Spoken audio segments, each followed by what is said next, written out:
નમસ્કાર.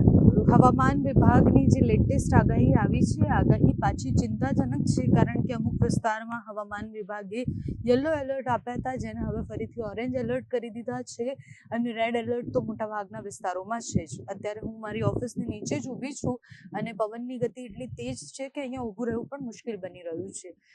40 થી 60 કિલોમીટર પ્રતિ કલાકની ઝડપે પવન ફૂંકાશે, ગાજવીજ સાથે વરસાદ પડશે.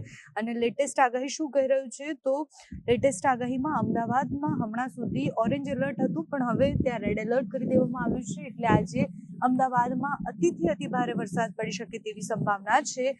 બનાસકાંઠા, પાટણ, મહેસાણા, ગાંધીનગર, સાબરકાંઠા અને અરવલ્લીમાં ઓરેન્જ એલર્ટ આપવામાં આવ્યું છે, એટલે ત્યાં પણ ભારેથી અતિ ભારે વરસાદ પડી શકે છે. બાકી મોટાભાગના વિસ્તારોમાં રેડ એલર્ટ આપવામાં આવ્યું છે, એટલે બધા જ વિસ્તારોમાં અતિથી અતિ ભારે વરસાદ પડશે. ગઈકાલે જે વરસાદ પડ્યો છે એવી જ સ્થિતિ આજે પણ રહેવાની છે. 27 તારીખ આજની, અને ભારે પવન સાથે વરસાદની સંભાવના છે. વધુ વરસાદ કચ્છ અને દરિયાકાંઠાના વિસ્તારોમાં પડી શકે તેવી સંભાવના છે.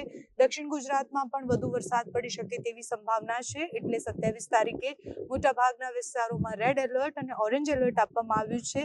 28 તારીખે સ્થિતિ બદલાશે. 28 તારીખે બનાસકાંઠા, પાટણ, મહેસાણા, સાબરકાંઠા, ગાંધીનગર, અરવલ્લી, મહીસાગર અને દાહોદમાં યલો એલર્ટ આપવામાં આવ્યું છે, જ્યારે બીજા વિસ્તારોમાં એટલે કે અમદાવાદ, ખેડા, આણંદ, વડોદરા, ભરૂચ, નર્મદા, છોટાઉદેપુર, સુરત, તાપી, નવસારી, ડાંગ, વલસાડ, દમણ, દાદરા, નગર હવેલીમાં ઓરેન્જ એલર્ટ આપવામાં આવ્યું છે.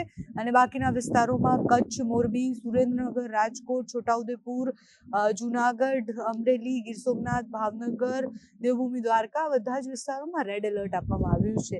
જે સિસ્ટમ છે એ ધીરે ધીરે કચ્છ ઉપરથી પસાર થઈને જવાની છે. અત્યારે એક્ઝેક્ટ સિસ્ટમ છે એ ઉત્તર ગુજરાત ઉપરથી પસાર થઈ રહી છે, અને એના કારણે જ અતિથી અતિ ભારે વરસાદ પડી રહ્યો છે. અત્યારે ભારે પવન પણ ફૂંકાઈ રહ્યો છે, અને એ સ્થિતિ તમે અત્યારે પણ જોઈ શકો છો. એટલે હવામાન વિભાગની જે લેટેસ્ટ આગાહી છે એ પ્રમાણે ગુજરાતમાં હજુ પણ વરસાદ કહેર બનીને વરસવાનો છે.